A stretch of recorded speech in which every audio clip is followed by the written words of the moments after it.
Welcome into the PHNX Cardinals podcast presented by the DraftKings Sportsbook app, an official sports betting partner of the NFL. Don't forget to hit that like button, subscribe wherever you get your podcasts. Leave us a 5-star review. I'm Johnny Venerable, joined as always by the great Frank Sanders of Arizona Cardinal fame. Very appropriate because we're going to be talking receivers today. Mr. Sanders, how we doing? Man, we're doing excellent, brother. I'm excited to be on the show again today with you, JV. I always miss you. I try to send you some videos in the middle of the night, brother. I hope they make you smile and laugh. They do. I always try to get you a good one in there every now and then, a good chuckle.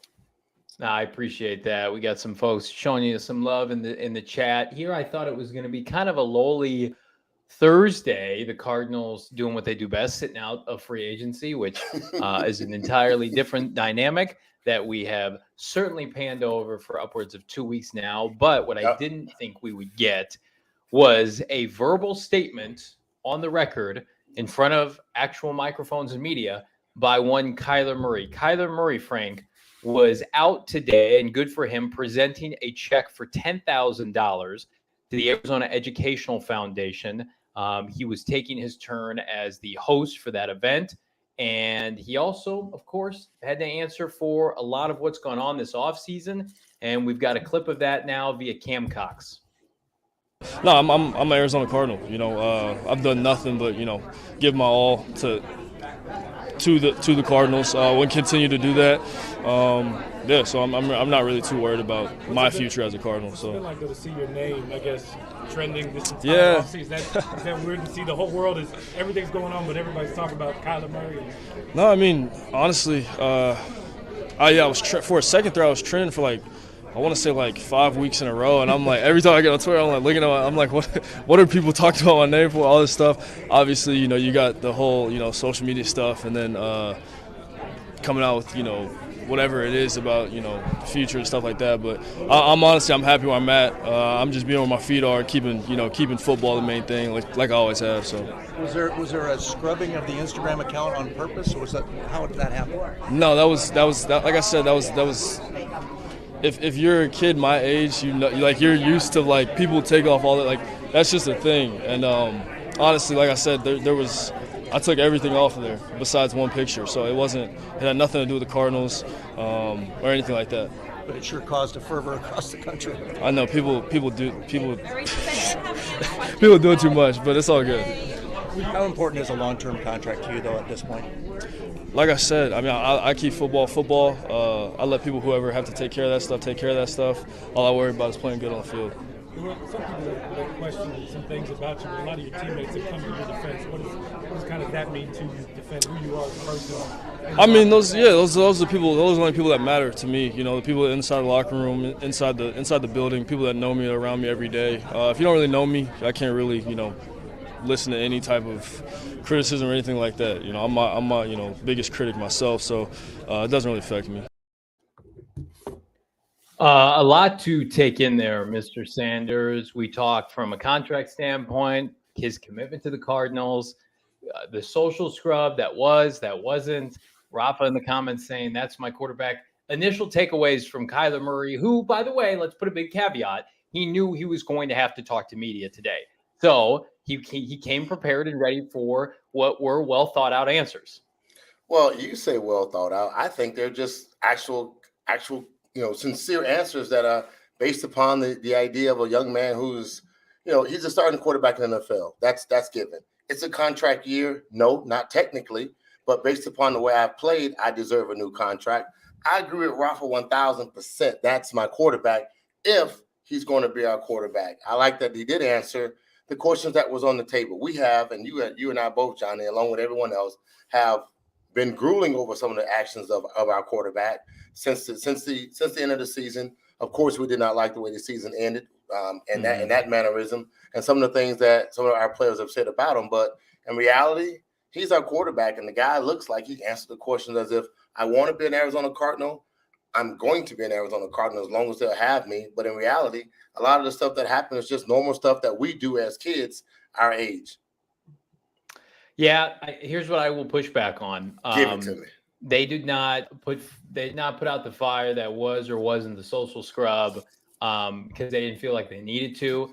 because right after that whole thing went down, was the contract disgruntled posts via statements from his agent, all that, this and that and the other. So maybe initially the social scrub was nothing to be worried about. But then I wonder if he and his agent Eric Burkhart said, well, let's take advantage of it. Let's pivot this to the point where letting everybody know we want an extension. And then it was all that, kind of hoopla that came out from Chris Mortensen about the finger pointing. I mean, like, you still can't convince me, and this is not Mr. Hypocrisy, conspiracy theory guy, but you can't convince me that the social scrub didn't have something to do with, I'm just kind of washing my hands of the Cardinals right now. I'm not happy with the team. I'm not happy with how we finished. I'm not happy with my contract. I just need a breath. I think to the least extent, that's what was happening. And then on the greatest extent, I feel like they probably thought, okay, we got some good publicity here. Let's ride this. Let's get a new deal. Well, I mean, I would say that I don't think he thinks that way, man. The only reason why I say this is because, again, my head coach has the same agent. The guy that came in with me is the same. So let's not misconstrue that. They're talking. Some kind of way, the agent is telling Cliff Kingsbury and Steve Kimes what's going on in the head of their quarterback, without a doubt. And, of course, this agent is the betwixt. He's the betweener of both these guys, the mediator of both sides. I got a head coach. I'm also negotiating a contract, which I was able to get a 6-year deal done. I got a quarterback who is absolutely blown out of the waters the first 3 years of his contract, and now he deserves a new contract, or he deserves to be extended at least to the amount where he can be paid at a top-tier quarterback, a first-string quarterback in the NFL. That argument and that side piece that these guys are having right now, Johnny, everything that Kyler has done has been warranted by him. One, my season was over. I just wanted to take a break. I wanted to debrief and get away from social media, scrubbing it, washing it, putting it in the washing machine, whatever took place. That's fine. And he said I could do that because that's what we do. We get off social media. He did that. But in reality, at the end of the day, he made statements that says, I want to be the quarterback of the Arizona Cardinals. And at the end of the day, making a statement like that should ease a lot of our conversation in that point of view. Yeah, he made a point to say, I'm not too worried about my future. And I want to get to this comment here. Wasn't a Kyler talking point to the media what we wanted? Yeah, absolutely was. I don't know why we're criticizing it now. I feel he does want to be a Cardinal. I don't think my apologies if it came off like I was criticizing. I am just trying to take everything with a grain of salt and read between the lines that all I'm saying is he had to come prepared to make that statement today. That was not off the cuff. Because this is the first time this offseason he's been in front of cameras and microphones. And so this has been a long time coming. That social scrub came like a week and a half after the Pro Bowl, which was in early February. I mean, it's been a long time. So he's had a chance to sit on this and feel like, I want to respond this way. And we can't forget about the egregious statement that his agent made in like 6 paragraphs in 8 fonts that none of us could read. I mean, that happened. No, it's not egregious for him to ask for a new contract, but that statement was laughable. Everybody thought that was a big joke. NFL AZ Card. Hang on, let me get to this. NFL AZ Cardinals says, is it safe to say that Bidwell approved of what's been going on, which led to Keim and Cliff's extension? Bidwell must have had a discussion about the Cards' direction. Well, yeah, Bidwell re-signed Cliff and Keim. Michael Bidwell does not like any of this shit that's going on with Kyler Murray in the public eye as it relates to contract demands, and that somebody leaked from the Cardinal, it was either Michael Bidwell or Steve Keim, leaked it to Chris Mortensen, those negative things about Kyler Murray. Whether they've kissed and made up since then, Frank Sanders, I don't know. Kyler was calm, cool, and collected today, incredibly mature. I echo the sentiments in the chat that want Kyler Murray to be the quarterback of this team moving forward, believe that's going to happen.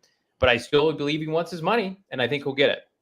Look, you don't demand. I'm not demanding to get paid unless I just come out and say, hey, y'all don't pay me, I'm out, period. He didn't say that. And so his agent didn't necessarily reference that. The reference point says, if you want this team to really move forward, then let's get this talking done.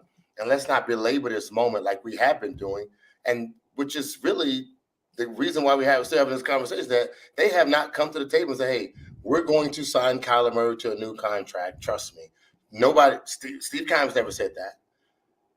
Cliff Kingsbury haven't come to the table on behalf of Kyler Murray, his quarterback, and said, hey, I got you, Kyler. Don't worry about that. We're going to re-sign Kyler this year. We just haven't come to a negotiated, agreeable amount.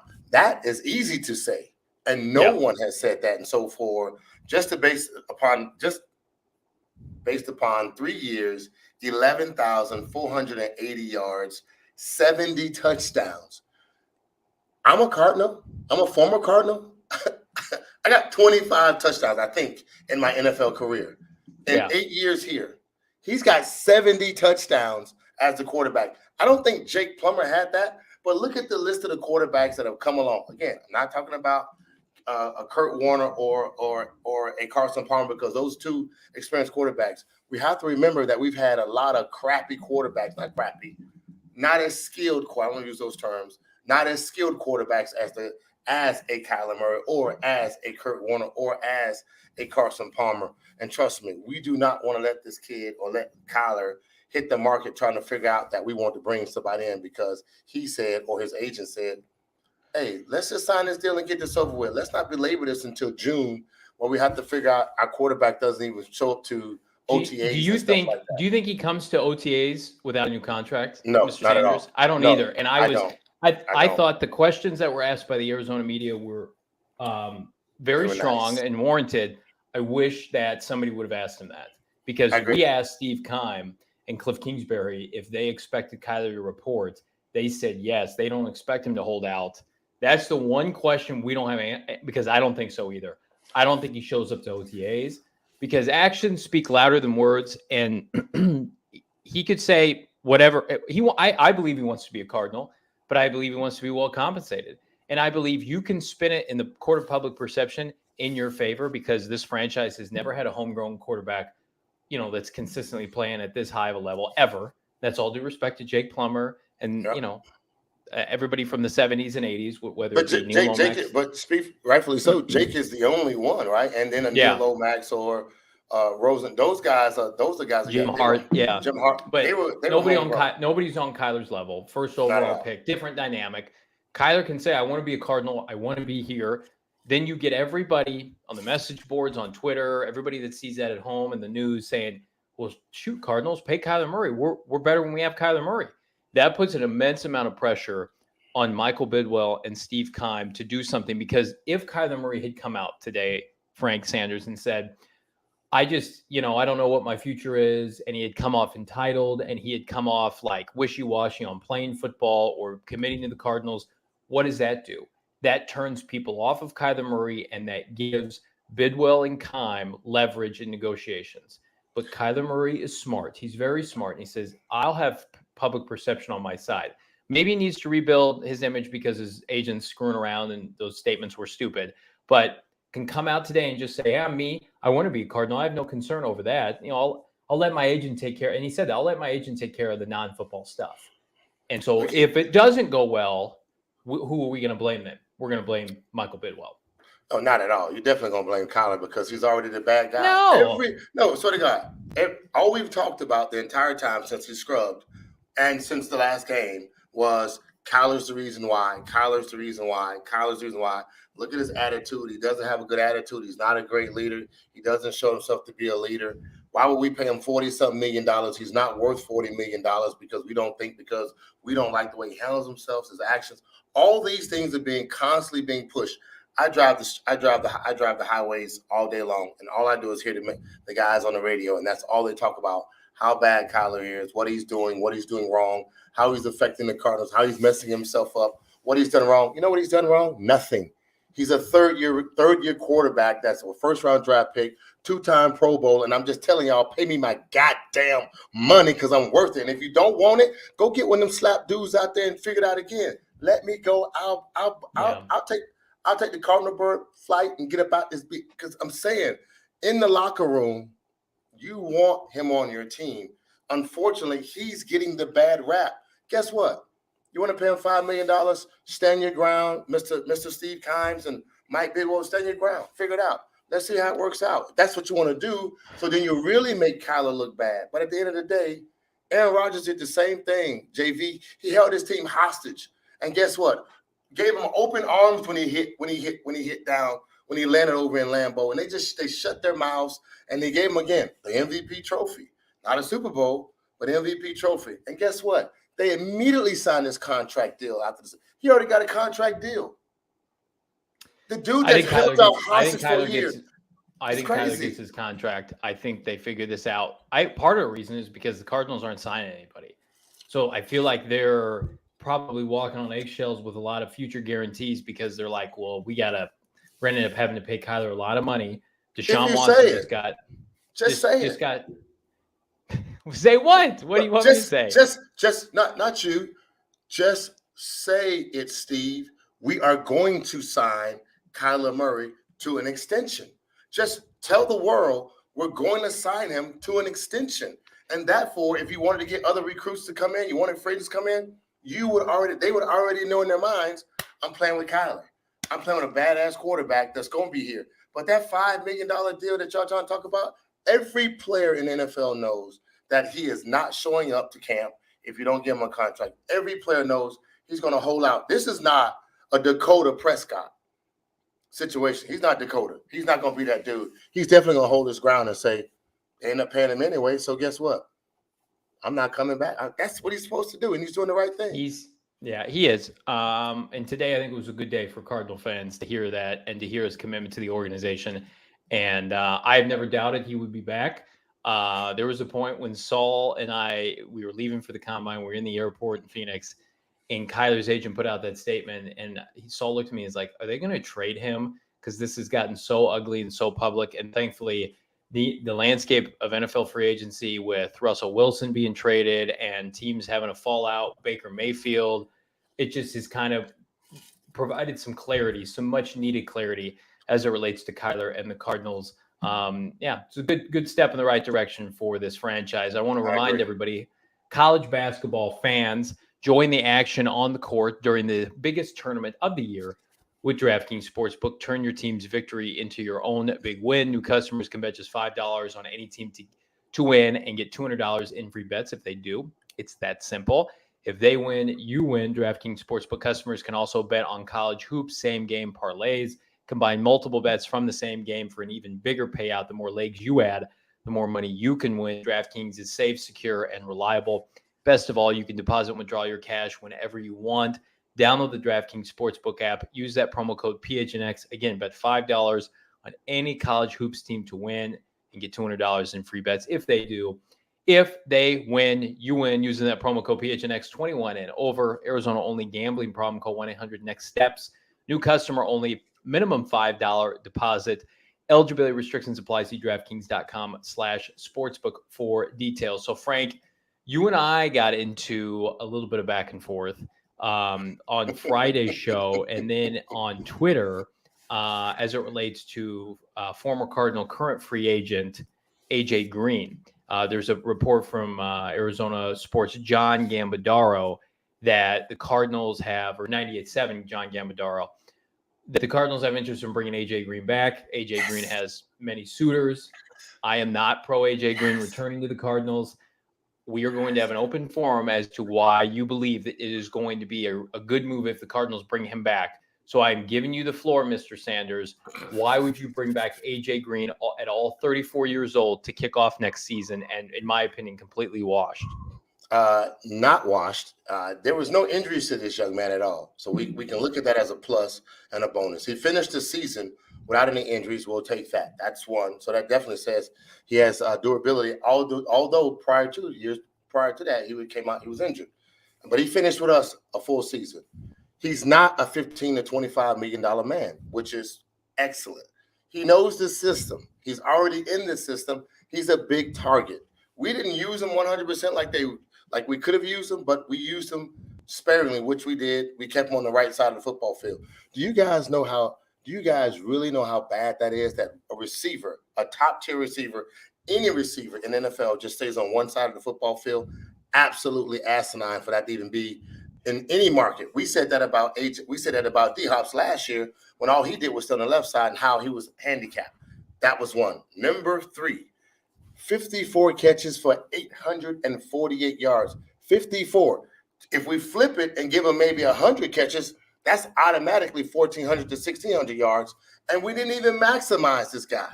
Just do the math on that. If we just give him 30 more catches, that's 1,000 plus yards out of a receiver that You guys are calling a has-been and a wash-up. 3 touchdowns. You know how many times he was targeted? Not enough. That's the problem. You know how many balls he dropped? Not many. That's excellent. You can't beat that. You want to go get a young guy? That's fine. You gotta pay him $10 to $15 million, but you do, and you should bring this guy back because he's not your problem. All we're gonna do is we're not gonna reinvent the wheel. We're gonna add another badass receiver with a name that everyone knows he still knows how to play and make plays. That's my opinion. I think he still can get it done without a problem. I think we should keep him, and I think the money suits the bill. He would want to be here because he's playing alongside. He'd be a great number 2 receiver. 54 catches, 854 yards. 54 catches. All right, I heard catches. I heard you the first time. 54 catches, 800 plus yards. Come on, Here's man. what I'm going to say. All right, Come on, man. So you've made your case. I'm gonna give you a couple props here. He did stay healthy all of last year. I think he missed maybe a game for COVID. That was not his fault. Right after the debauchery that was the non-turnaround against Green Bay. So he was healthy last year. He had a really strong start to the season. Remember, everybody in camp said, look how great AJ Green looks. And I will also say, to your point, he will not be expensive. I think if he was going to be expensive, somebody else would have signed him by now. So let's just put that off to the side. I got 2 points. I got 2 points to my good. Yeah, I got 2 to the good. He's durable and he's not expensive. Durable, not expensive. I think Kyler Murray needs young targets to grow with. Hopkins is already approaching 30 years old. Zach Ertz is 31. Give me young players for Kyler Murray that have plus athleticism. AJ Green, to me, I think we saw his ceiling last year. I feel like that was best case scenario. I know you said, he just learned the system, second year, he should be more comfortable. I don't disagree with that. But I can't get by the fact that at the end of the season, Mr. Frank Sanders, when the Cardinals needed him the most, when DeAndre Hopkins was out, when they needed this guy to be AJ Green, not of his prime, but just somebody who can be a number 1 on certain Sundays, he did not perform well. 0 catches, 3 targets in the Ram playoff loss. He was terrible. The Seattle season finale, 4 catches on 9 targets for 23 yards. Now, against Dallas, he had 74 yards. He had his 42-yard catch. Cowboys have a big fat asterisk because everybody played well that day. The week before that, Indianapolis, 1 catch, 33 yards. Detroit, non-factor. What concerns me about him, Frank, 54 catches, yes, but almost 100 targets. That tells me we're targeting Mr. AJ Green a lot. He is just not winning nearly as enough, not as much as prime AJ Green. Did we see how many balls Kyler threw out of bounds or at AJ? Really? I don't disagree with that. I don't disagree with that. Listen, if I got the AJ Green that I got through the first half of the season, when it was like dominating the Rams, dominating I want the Cliff Kingsbury Browns. First half of the season. That's true. There's the problem with the entire team is everybody seems to regress for whatever reason. He said you can't blame AJ Green in the playoffs when our O-line was a no-show. Everybody no-showed. Everybody. I think that the only reason I'm starting to warm up to it is because this receiver market has gotten so stupid. Frank, I think you should try to go out and get your money because literally everybody is getting money on this free agent market for receivers. I think we all thought they could go into this free agency period and get somebody competent. Maybe that was an upgrade over AJ Green, reasonably priced. When Christian Kirk, God love him, go get your money, is getting $20+ million a season, like what are the Cardinals supposed to do? Steve Keim has never drafted a skill player in the first round in 10 drafts. So if you think about that, the last first-round receiver the Cardinals had was Rod Graves' last draft in 2012. So everybody that says, well, they're going to take a receiver at 23, hell, if they are, I've never seen them do that before. Now, he has wasted how many second-rounders at receiver from Kirk to, of course, Andy Isabella. He traded a 2 for Hopkins, Rondell Moore. I mean, he's used a lot of 2s on receivers. So if they're going to take a receiver, it's probably going to be in the second round. But Green provides one thing that this team does not have at receiver is size outside of Antoine Wesley, who I do like, and they want a stereotypical why to go with Hopkins X, Mr. Sanders. They want outside guys because you feel like Rondell plays inside. A lot of these free agent receivers, like everybody's saying, go sign Jarvis Landry. He's an inside guy. I mean, here's what you can say. AJ's an outside guy. We know that. Yeah, 100%. I agree 100% with you. And the guys in the chat, they're making a lot of good sense in a lot of ways. But we got to go to this area where we say, like, our system is a passing system. And so you got to get guys. I mean, if you're going to have a little bit of age in D Hops, you're going to have a little bit of age in our guy AJ, you got to have a bunch of other guys that's just going to complement. Andy Isabella is a no fault right now. I cannot Correct. add him. You won't be on the team next year. He can't. Zach Ertz and Max Williams are great additions, and I mean they are solid. They are solid for what we're going to have on the inside, tight end wise. I got that. But when it comes to the outside, I'm okay with what we do in the draft. We need to go in the draft and get some young guys, some young, tall, big receivers. Because I said on Friday, I said many of our throws that we watch Kyler does, if he's not running out of the pocket and moving, he's throwing off the back of his foot. And a lot of those things are basically catches where you have to have a big body guy. We already talked about Blake out of USC, Landon out of USC. We talked about Christian Watson over at North Dakota State. We talked about I've never even brought up the name Pickens, but I watched his video. The kid is nice. A lot of people are high on him. He's got a lot of upside, but we need a lot of bodies in our receiving core. We have no depth, y'all. I mean, when we say that, and we talk about this all the time, when we look at our depth across the board, our running back room right now is not full of depth. Our receiving core is not full of depth. If anybody gets hurt, we're definitely in trouble. We're only going to say. Well, we saw it last year, Frank, with when when Hopkins went down.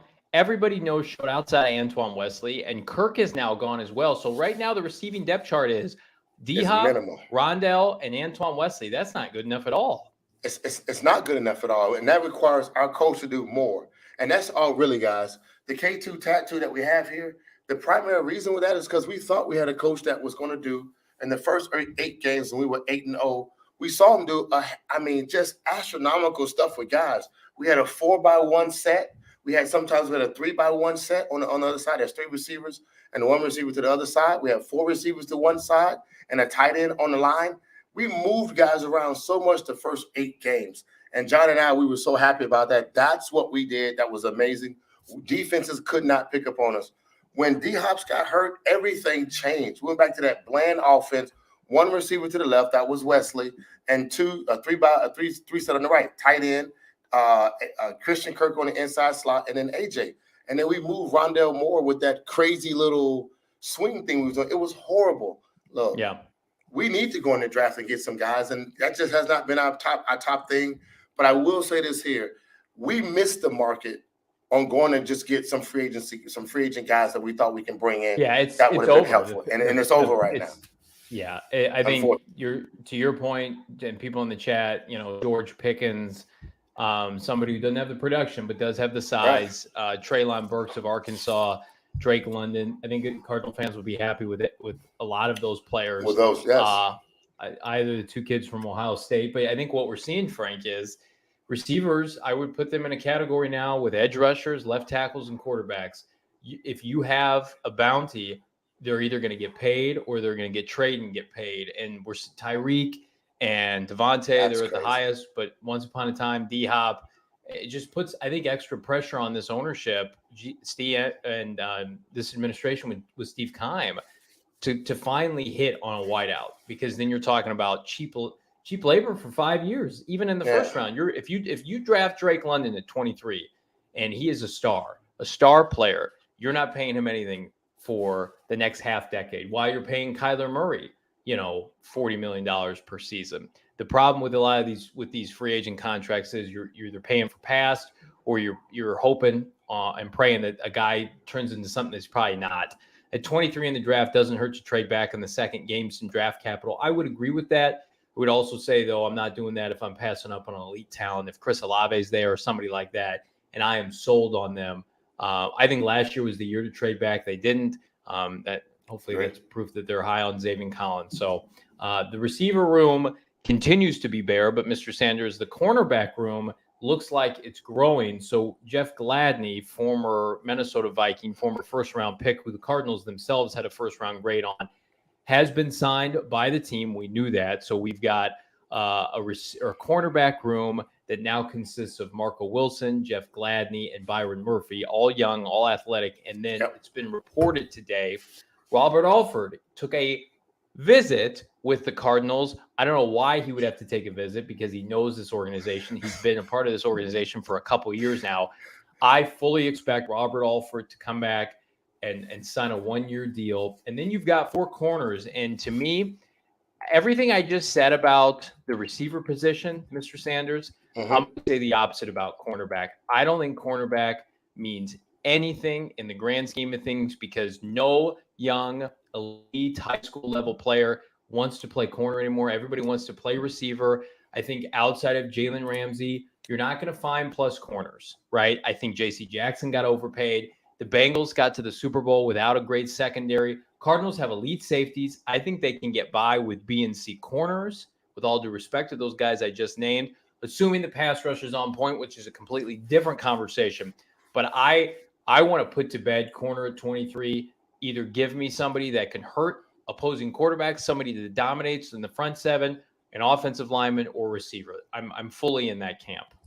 If that's what I would agree with you in that area because what I do like about the names that you just called in our secondary, these guys are proven. And you know what proven mean in the NFL, guys? This is what proven mean in the NFL. It's the other team knows you. The other coach knows you. So he has to scheme against you to know that Byron Murphy's over there and Robert, or if he comes back, Robert, or the guy Gladney. They know that these guys got talent and they're a skill set. But if we don't have a front 4 to match our back 7 on defense, that's going to be the problem for the Arizona Cardinals, and we haven't done that. We're talking about having a really barren receiver room. Well, look at our defensive line. That defensive line is barren, and they don't have the name or the talent of the guys that we need to have to actually go out and match to really, when you look at it on paper and you say they have an Allen, they have a Watts who's beat up, we have a this guy, and we have a potential that it doesn't match when you start hearing the names of real players. Our secondary, Buda Baker name stands strong. And then if Byron Murphy, they said, hey, this kid can play when he wants to play. He didn't finish great at the end of the season, but this kid can play. We need depth across the board on our defensive line. Our secondary, I'm okay with that group because I could go into battle with this secondary tomorrow. I can. I have no issues with it. And what you said was absolutely right. The Cincinnati Bengals had a defensive scheme, and the guys in that scheme played extremely well. That's what got them to the Super Bowl. That's what allowed them to actually dethrone the Kansas City Chiefs and other teams like that as they made their route to the Super Bowl. But look, you got to have names. You got to have a Von Miller. You got to have an Aaron Donald. You got to have a Jordan Ramsey. You got to have a Fowler. You got to have names of guys that have proven and got it done in the league. At the beginning of last year, remember, guys, when we thought we had J.J. Watt, the great J.J. Watt, alongside of Chandler Jones, along with Phillips and Peters, we had names. We got Hicks. We got Murphy. We got Alpha. We got Baker. We had names. And when you got names of players, it makes the league pay attention. Remember, this is a 7-0 team at one point in time that was 10-2, and then we went to sleep like we all took something and just like we didn't care no more. And it felt that way. And unfortunately, I'm with you, bro. I hope that we're able to, Steve Keim's able to pull a rabbit out of his hat and make some decisions, man. That will, because it looks bad right now. It really looks bad for us in this period. It looks bad. I don't know what the hell they're doing. Yeah, I mean, they're worse. I like the re-signs that they've done. I think Alford is a must. I've said that since the beginning. It makes too much sense not to happen. I like assuming Jeff Gladney can be a good human off the field. That addition with the upside, all of these moves I haven't questioned any of the moves outside of the Nick Vigil move at linebacker, just because I have no appetite to see him play over Zaven Collins or Isaiah Simmons. That's a whole different conversation that we've had. I like all the internal re-signings. To me, I have huge question marks at receiver and an edge rusher. Yes. An edge rusher is the priority. Christian Kirk, we love Christian Kirk. Christian Kirk is not the equivalent of Chandler Jones at his position. You lose a Chandler Jones and you do not replace him through the first 2 weeks of free agency, it's unacceptable. And not replace him in the sense that like you're going to get somebody as good as Chandler, but at least attempt to do something. Right now, Their defensive front seven, a lot of question marks, a lot of holes, and the biggest of it being they don't have a double-digit sack artist of note outside of Marcus Golden. It's sad that we haven't gone out, man. Look, Kiro, Darryl, CB, NFL, Arizona Cardinals, Sly. Look, you guys are feeling the funk like we feeling it. We're trying to wrap our heads around the idea that our Cardinals should be doing something a lot more aggressive, coming off of what we thought was going to be an amazing season. But you didn't double down on the ideology that this team is good and we can make it better by adding the right pieces. Or if we lose pieces, we should replace them immediately. They didn't do that. And I know, like you, JV, and a lot of everybody else, we don't know why these guys are holding on to it unless Steve Keim is waiting for some great, like I said a post one day when I thought he was going to reach into his hat and pull, voila. And then, boof, he was going to do something amazing. And it didn't happen this week. No abracadabra, no hocus pocus, no nothing. And it's sad because I know for a fact, me as a player in the locker room, as a receiver, we haven't signed our quarterback back. I'd be very disappointed and nervous. Across the board. I don't want the Cardinals to go out and do what the Chiefs are doing, which is signing Marquez Valdez-Scantling to a 3-year, $30 million deal. That's not the answer. I'm okay with – I mean, this free agent class, in my opinion, was weaker to begin with. But there have been quality edge rushers to be had, and it doesn't make sense to me. What does make sense to me is children 5 or older eligible for the COVID-19 vaccine. The vaccine is the best tool we have to reduce the chances of getting sick with COVID-19. The COVID-19 vaccine can reduce the risk of being hospitalized or even dying from the disease. It's safe, free, and highly effective, and COVID-19 vaccines are available throughout Arizona. Visit azhealth.gov/findvaccine for a location nearest to you. So, Mr. Sanders, it is an anniversary today. Not What? My wife's and I's anniversary. No? That comes in May. That's actually going to be our 10-year, by the way. Yours and mine. No, we share the same birthday. We don't share the same anniversary. Damn. It is the anniversary of Randy Johnson killing a dove with a baseball. Here it is. Bam! Ooh. Right there. Let's see. Can we just keep that on a loop, Jacob? So, March 24th, 2001, Randy Johnson kills a dove who flies in front of the path of his fastball.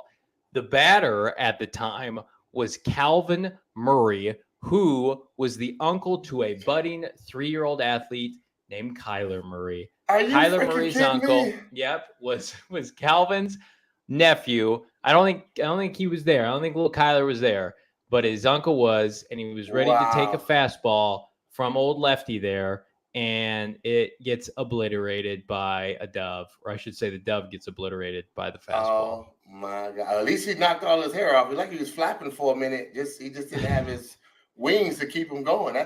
Look, I worked out at Brett Fisher Sports Therapy in the off season, and there was a ton of guys there between Andre Wadsworth and Aeneas Williams. Ton of guys that was there, and then they had baseball guys. And Randy Johnson had a knee situation. He was in there training. I've seen that fastball several times. We watched him pitch. We talk about Hall of Fame. We talk about one of the greatest pitchers ever. Let me tell you something. That dove didn't stand a chance, and that guy is amazing. Like that's Kyler's uncle, great uncle. Yes, Kyler's uncle. Kyler was 3 crazy. at the time. So if you're an old head like Frank and I, it makes you feel very young because I remember when that happened. But yeah, it's look at these comments in the chat, man. It's 21-year anniversary of that. Pretty That's unbelievable. Crazy. People saying I want Devante Parker. He would be a perfect number 2 receiver. I think the Cardinals would have interest. The Cardinals, where they're in trouble, Kiro, is that outside of their top 3 picks, they don't have a 4th-round pick or a 5th-round pick. So typically when you flip picks for veterans, you need a couple day 3s. You know what they got? They got 3 6s, which nobody wants. The Cardinals don't even want those. Yeah, 3 6s. And they have 2 7s, which means that package those, either move up or trade for veterans. With the receiver market being as robust as it now, I mean, I could see Devante Parker getting a 4th or a 5th. Cardinals don't have that. He is 29, former 1st-round pick. He's 6'3", he's got some size, and he's got ability. I don't think he's ever played with a great quarterback. Think of the quarterbacks he's played with. I think once upon a time, Ryan Fitzpatrick and Tua, of course. He might have even played with Tannehill. He's been injured in the past. Kiro's saying I would give a third for Parker. He's worth it in this offense. It's a little rich for me. I think I would go fourth or a fifth. When you got Zach Ertz for a fourth and a developmental corner, I don't. It's like the housing market right now, Frank. That's what the equivalent of the receiver market is. It's a hot bubble right now. The comps are strong. If you're selling your house down the street, you got a whiteout. Shit, man, we should be able to flip Andy Isabella for a halfway decent pick at this rate. We can get him for an apartment or a townhouse at least. That's right. Yes, Mr. Christian Kirk, our guy, just setting the market ablaze, man. I want to remind everybody, be sure to like, subscribe, leave us a 5-star review. Check out gophnx.com. We've got tremendous content right now. We've got buy one, get one half off of our Phoenix Coyote t-shirts, which are tremendous. You can get those at our PHNX merchandise locker, or you can get a free t-shirt if you become a member at just under $60 a year, $8.99. If you don't want to do that, 50 cents for the first month. A lot of good comments. Devante Parker in 7 years has only had more than 4 TDs in a season only once. I think it's the quarterback play. And I'm not saying sell the farm for him, but I think he checks a lot of boxes with size. He's under 30, clearly athletic, former first-round pick. NFL AZ Cardinals. It's a good business to be in, my friend. I bought a house last year. That was not a good business to be in. I bought a house peak pandemic, so only can go downhill from here.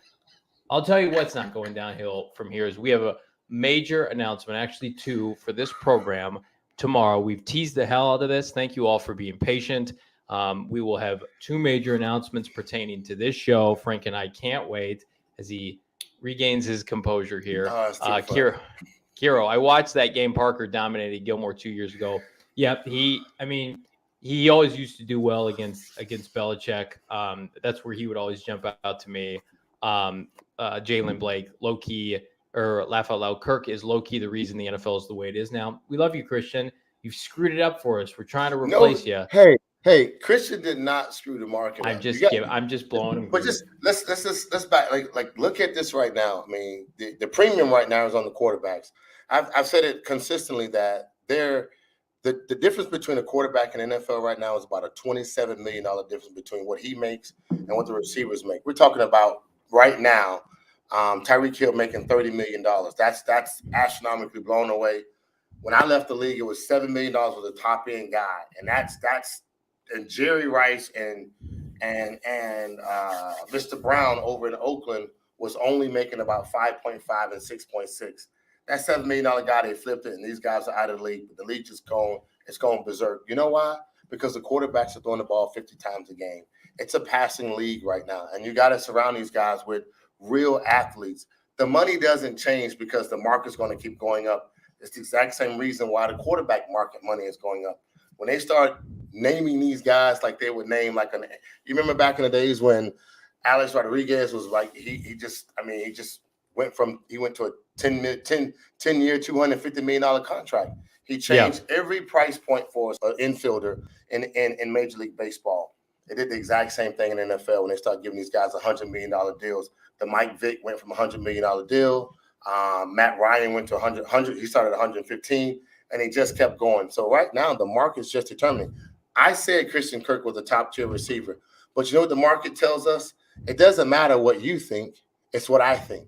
And once I think it, I'll pay it. And it doesn't. And that's what. And then it just goes on from there. We need some therapy right now. This would have been a great time. I need some therapy. This free agency period, I need therapy. I need some help because I feel like the Cardinals are trying to sabotage this show because we have been anxious. I have been thirsty for an emergency pod. I'm not having an emergency podcast for Nick Vigils. I just won't. I refuse to do it. I am thirsty for news. Give me an Odell Beckham, Frank's boy. Please. Give me an elite pass rusher of note. Please, God. I wanted Reddick. They were interested. I'll tell you what, though. If they re-sign Calais Campbell, even though he's 36 years old, we will do an emergency podcast. You have my word. This guy, Sly in the comments, is just all over Jim Harbaugh. I don't think that's going to happen, but you can enjoy Michigan basketball tonight. Maybe he's going to be on the court side. Yeah. Emotional. I have emotional damage from this free agency period. I thought, you know what? this is our first offseason for PHNX Cardinals. We're probably going to get something equivalent of the J.J. Watt news or the Hopkins news of years prior. Nope. Here's a bunch of mid-level re-signings. You'll like it, and you'll take it, Johnny Venerable. Tyreek almost went to the Jets. Yeah, suck it up. Here's what we got. We were blessed and spoiled with Kyler dominating the news headlines in February, and then the Cardinals were like, "That's enough headlines for this franchise. Let's take the month of March off." Cardinals are more likely a comedy show at the moment. Here's the good news, everybody. They don't play in the AFC. They are waiting teams out. I believe they are a playoff team, fringe, but I think they're 9-10 win team in the NFC because the NFC is a dumpster fire. Emergency podcast for Alford. I love Robert Alford. I've told him that. Sorry, Robert. No. This is the closest thing. We'll mention it on a future pod, hopefully tomorrow. We'll tweet it out and we'll be here at 4. Yes. If Frank Sanders resigns with the Cardinals, maybe we'll do emergency pod. With the NFC conference being weaker, we are still a contender. I don't know if they're a contender. We can go that far. The Rams are too good. The Rams are about to sign Bobby Wagner. The Rams are a super team. Brady and the Buccaneers. Wish we could have got him. I wish we could have got him. I really wish they'd. What about our guys? What about the two first-round picks the Cardinals have? It's okay, but I kept saying we need a veteran leader on that side. You need somebody that can speak, that'll hold court. If he's the guy if we had gotten Bobby Wagner, then he would immediately come to the position where he would have drew more defensive linemen because they knew they had a dog in the fight. They had a dog. Like, you need players. When I say this, JV, this is not, you need players in your locker room, and there's certain players that move the needle. What do you need? The two young kids that they've drafted in the first round to play 90+% of the snaps next year, and then I will make a judgment call. Give me a 17-game sample size with Isaiah Simmons and Zaven Collins next to each other for better or worse. Let them play through their mistakes. I don't give a shit if the Cardinals defense looks like garbage for the first month. Where are they trending to in week 15, 16, 17? Because the Cardinals always play well to begin the season, and then they look like trash at the end of I want my two inside backers doing this as the season progresses. I don't want to watch Nick Vigil's 30-year-old, free agent journeyman's ass playing late in the year on a 1-year contract. I'm not interested in that. Joe Walker time, get that out of here. I don't want that. Get it away from me. I want to play the young guys. Jalen Blair just got to pass the Bucs and the Rams. Well, the Cardinals make the playoffs next year. It's a success because they are in a little bit of a transition period, clearly. Used to this, been a fan since '88. Well, Teddy, I would push back and say Michael Bidwell probably thinks to himself, we haven't had consecutive playoff seasons since 2014, 2015. Before that, it was 2009, 2010, or 2008, 2009. And then it's really cricket. So consistency is a big deal for this franchise. To be relevant is a big deal. To be in the playoff race, they do not want to become what the Seahawks are about to become, what the Jaguars have been, the Jets, right? And I think there's a part of Michael Bidwell and maybe now Steve Keim that he's got his security, his 5-year deal, thinking to himself, sure, I could go all in this offseason, and maybe it'll help us win 1-2 more games next fall.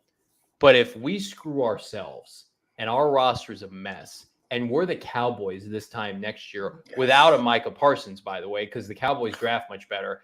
But the Cowboys in the sense that, Frank, we're cutting Amari or trading him for nothing, and we're cutting pass rushers and Laylo Collins. That could be the Cardinals next year if they make the wrong kind of decisions now, and they have a ton of free agents next offseason. I agree with you 100%. We do not want to regress. When you're building something good and you got a right piece on offense in your quarterback, you got a solid piece in your receivers. In regards to D Hops, you got a name in James Conner. Your O-line is solid. You're bringing those guys back. So on the offense, we got it. You already know that the NFL is paying attention to that. But you've done absolutely nothing to boost up the defense morale, the confidence that goes along with that. And I agree with you also, JV, that we do not want to see this team be so amazing in the first 2 months and then poop the bed at the back end of the season like we've done the last couple of years. That is more disheartening than watching us and being able to celebrate. And guess what we all said, guys? We all said, why won't the media give the Cardinals? Why won't we get out? Why won't we get notarized? Why won't they let us know who we are? Why are they not talking about us? And guess what? Everybody kept saying, we'll wait. We'll wait for the Cardinals to show up and then shit the bed in the back end. And we gave them everything they wanted. Every comment was there. We need some players. We need some ballers. We need to spend money. We need some dogs. We need some dogs. We need some dogs on our offense, some defense. We need some depth that will hold this team up, man, for 17 weeks or 22 weeks, which takes us to the Super Bowl and gives us a chance to win that thing. Because what we thought we had on the front end of last year, we showed it for about 8 games. And after that, we shit the bed. And unfortunately, that's the side we do not want to see in year 4 of a Kyler Murray or a Cliff Kingsbury return. We'll end it on here. Kiro, Kyler questioned the Cardinals' commitment to winning through his agent's first statement on Twitter. Has this offseason proved him right? Are the Cardinals committed to winning? I think they are, but I think that they are being extra careful with their money because they're about to prepare their quarterback. That's how I am choosing to look at it, Mr. Sanders. Look, I can only agree with Kiro in this conversation right now because that statement I never thought about, but in actuality, when we look at how much other teams have gotten better just in our division and our nemesis in the Rams, we are absolutely showing we don't care about this division. Unfortunately, that's what it's looking like in the optics right now. We haven't signed our number one person on our roster, which is our quarterback. We're shitting the bed on that. That's horrible. That's a drawn out conversation that's lingering. Unfortunately, we look like we're definitely tanking right now. Unless Steve Kimes does something amazing, give Johnny a moment to wake up in the middle of the night and start tweeting and then saying, hey, we're going live at 2:30 a.m., wake up everybody, then that would be great. But Johnny's thirsty right now, man, and Steve's giving him nothing. No sip, no swallow, nothing out of the bottle, not nothing. And I'm telling you, it's sad. Oh, it's man. Unfortunate. Q, not sipping or swallowing anything here on PHNX Cardinals. Bullshit. I want to remind everybody again, like, subscribe, leave us a 5-star review. Huge pair of announcements pertaining to this show tomorrow, PHNX Cardinals podcast. We will put a cherry on this week tomorrow at 4 p.m. Myself, Frank Sanders 81, pay the man, as in pay Kyler Murray. Thank you all for your support, your love. Go to phnx.com, become a member today, and we will see you tomorrow.